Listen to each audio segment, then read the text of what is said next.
সারি সারি সাজানো নান্দনিক আসবাব, চমৎকার কাঠামোয় শেষ মুহূর্তের প্রলেপ দিচ্ছেন একদল শ্রমিক। তাদের হাতের সূক্ষ্ম ছোঁয়া আর গভীর মনোযোগ এক একটি চেয়ারকে দিচ্ছে শৈল্পিক রূপ।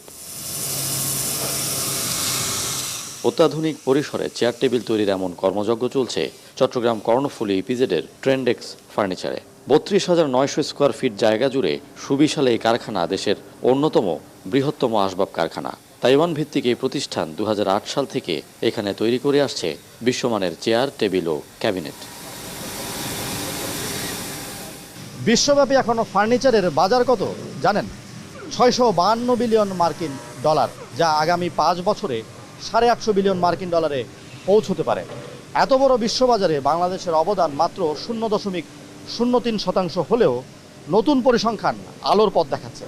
কারণ ২০২১-২২ অর্থ বছরে বাংলাদেশ রপ্তানিতে নতুন রেকর্ড করেছে আগের বছরের চাইতে ৩৮.৮৭% বেশি আসবাব রপ্তানি। দিন দিন বাড়ছে এই সম্ভাবনা। আসবাব যাচ্ছে ইউরোপ, আমেরিকা সহ বিশ্বের অনেক উন্নত বাজারে।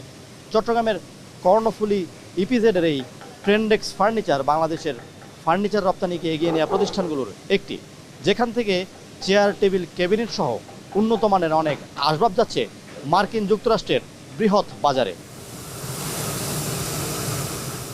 Three product is our major product. We have a chair and we have a table, all dining group. So we have the server cabinet. এখানকার আসবাবের কাঁচামাল বা কাঠের উপাদান আমদানি করা হয় ইন্দোনেশিয়া থেকে। 4 থেকে 5 ধাপে চলে আসবাব তৈরির কাজ। পণ্যের উৎস থেকে যন্ত্রাংশ সবকিছুতেই গুরুত্ব পায় আন্তর্জাতিক মান ও নীতিমালা। Main raw material we import from the first country is Indonesia, and maybe others material we from the Malaysia and the Thailand. আমাদের বেসিক্যালি প্রসেস হচ্ছে সিজনিং উডটা আসে, তো উডটাকে আমরা রাফ মিলে প্লেস করি ময়েশ্চার কন্ট্রোলের মাধ্যমে, ময়েশ্চারটা ঠিক চেক করে এরপরে সেটা হচ্ছে স্মুথ মিলে যায়। স্মুথ মিলে সব প্রসেসগুলো কমপ্লিট করে ফিনিশিং সেকশনে সেটা হচ্ছে সবগুলো স্টেপ প্যানেল দিয়ে কালার চেক করে সেটা ফাইনালি হচ্ছে ফিনিশ প্রোডাক্ট হয়ে বক্সে যায়। দেশের আসবাবপত্র খাতে কর্মসংস্থান হয়েছে প্রায় ২৫ লাখ মানুষের।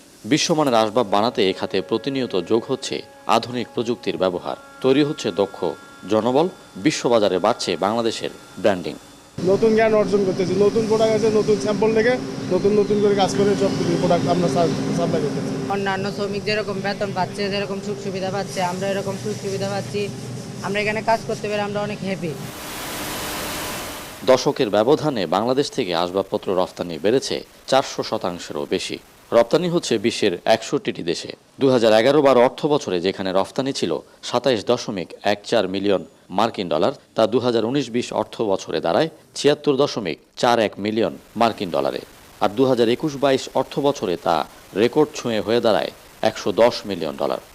ভিয়েতনামের সাথে আমরা কম্পিটিশন দিচ্ছি। ইউএস এর বড় বড় রেপুটেড বা রিনিউড যারা বায়ার, তাদের ফার্স্ট প্রায়োরিটি এবং চয়েস হচ্ছে আমরা। আপাতত আমরা ৪০ থেকে ৬০ মিলিয়ন পর্যন্ত এক্সপোর্ট করেছি।